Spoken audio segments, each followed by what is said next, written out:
Assalamualaikum warahmatullahi wabarakatuh. Kami di sini akan mempresentasikan hasil proyek kami.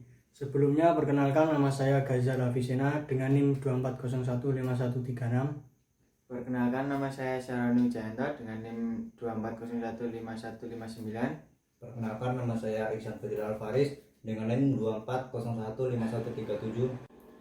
Sebelumnya kami minta maaf kepada Pak Ainul jika proyek kami kurang maksimal.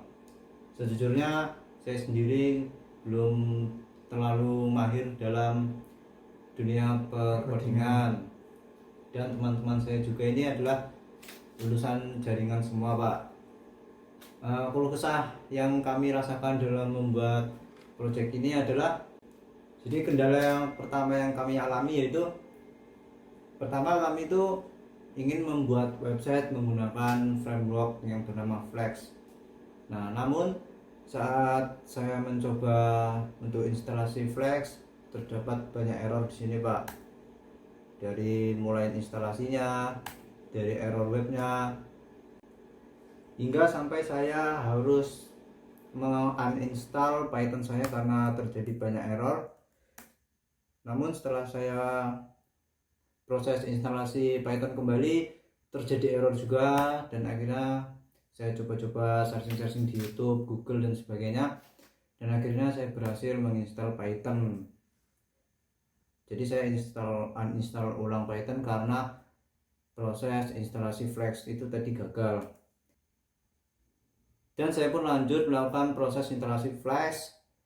Maksudnya saya install kembali di dalam Python saya, di dalam Visual Code saya, namun tetap saja terjadi error, dan saya pun telah mencari searching di YouTube maupun di Google, masih ada error, Pak.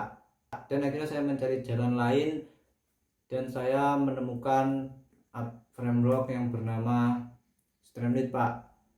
Dan saat saya mencoba instalasi Streamlit juga terjadi error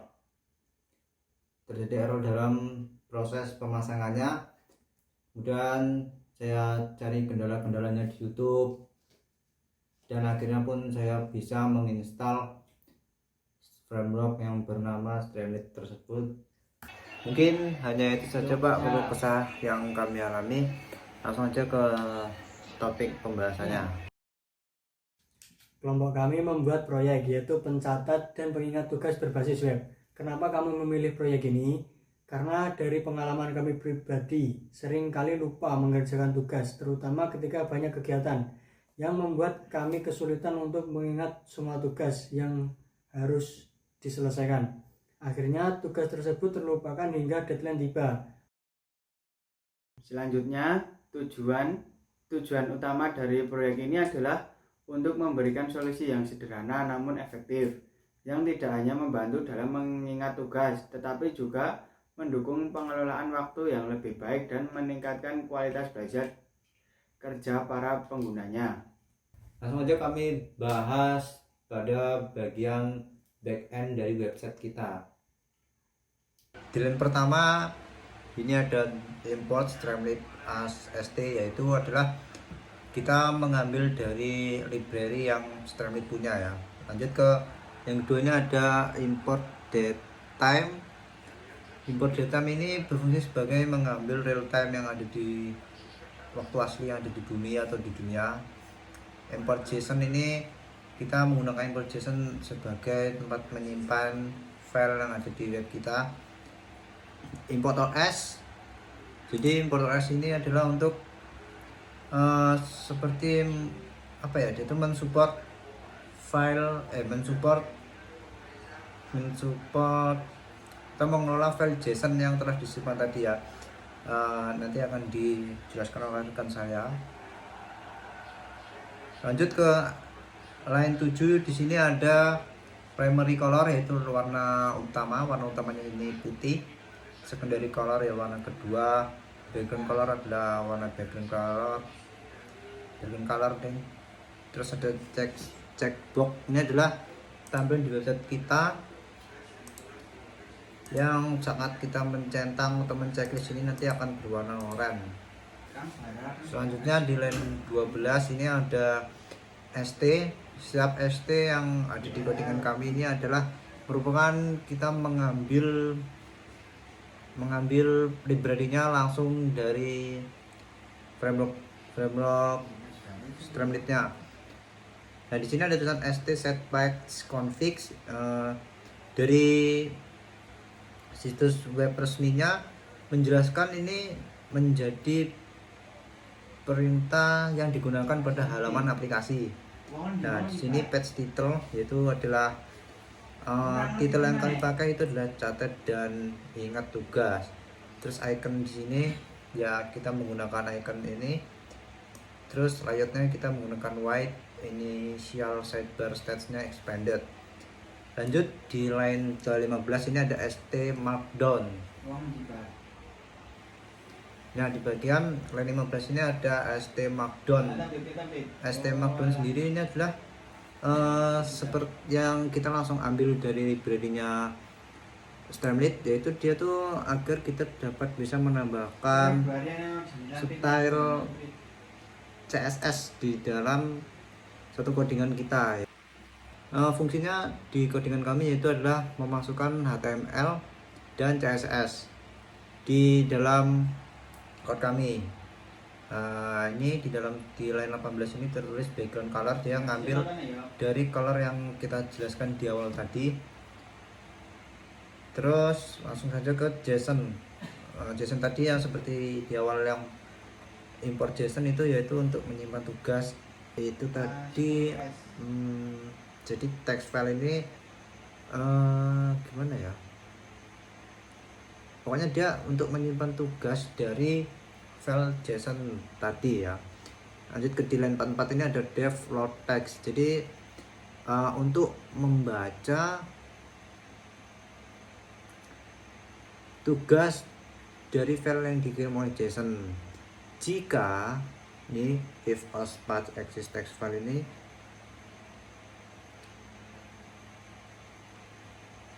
dia akan if ospath exist ini untuk memeriksa apakah ada di dalam text file ini ada filenya. Text file ini maksudnya text JSON ya, ada filenya, maka dia akan membacanya. Namun jika tidak ada, dia akan masuk ke daftar kosong.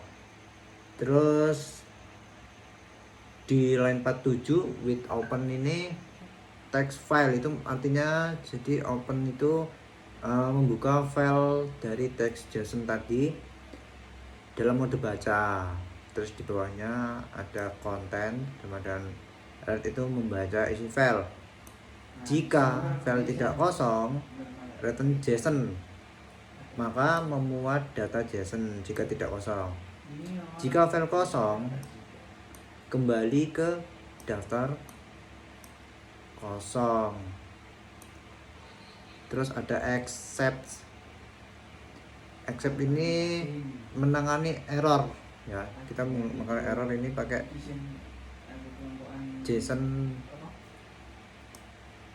jika JSON-nya rusak ya, jadi ini untuk JSON rusak. OS remove, nah seperti yang tadi import OS itu menghapus file JSON yang rusak. ST warning seperti tadi yang STST itu berarti kita ngambil library-nya Streamlit. Itu kalau misalkan ada yang rusak dia akan mengeprint file text JSON rusak. Check reminders, mengecek deadline setiap tugas dan mengembalikan daftar pengingat jika kurang dari 1 hari. Pengingat ini berguna untuk mengingatkan pengguna tentang tugas yang akan jatuh tempo. Fungsi Texas menyimpan daftar tugas ke file JSON dengan format yang rapi, memungkinkan penyimpanan data secara efisien dan mudah dibaca. Selanjutnya peringatan deadline. Mulai dari remind deadline.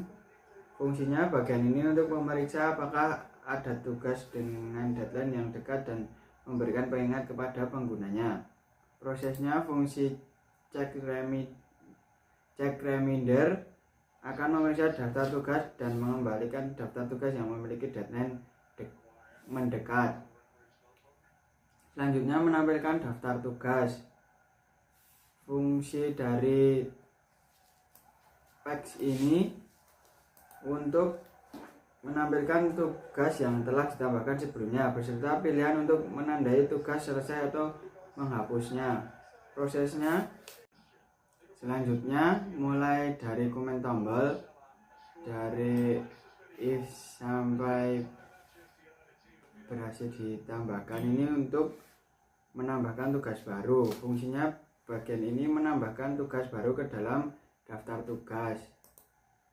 Prosesnya ketika pengguna mengetikkan add task button untuk memasukkan nama task name tugas baru dengan nama dan deadline yang diberikan akan ditambahkan ke dalam list state task. Penjelasan fungsinya save task. Fungsi ini bertanggung jawab untuk menyimpan data tugas yang telah diperbarui. Dan check reminder. Fungsi ini memeriksa tugas-tugas yang perlu diingatkan seperti yang mendekati deadline. Ya, jadi tampilan web kami seperti ini, simpel saja. Kita akan mencoba menambahkan tugas baru ya. Misalkan tugas PKN nih, dan tenggat waktunya di tanggal 7 misalkan besok. Nah, langsung kita klik tambahkan. Jadi dia akan nambah di sini ya, di sini. Dan jika waktunya besok sudah deadline, maksudnya deadline sehari sebelum tenggat waktu, maka dia akan mengirim notifikasi seperti ini. Tugas PKN akan jatuh tempo besok tanggal 7. Nah, di sini ada ini fitur untuk menandai jika tugas kita telah dikerjakan. Gitu. Jadi jika tidak dicentang berarti belum dikerjakan. Terus hapus. Ya, tinggal hapus saja. Maka tugas akan menghilang. Terus dihapus, tugas akan hilang. Gitu, simpel saja Pak. Itulah sedikit penjelasan proyek kami. Ada kurang dan lebihnya mohon maaf. Wassalamualaikum warahmatullahi wabarakatuh.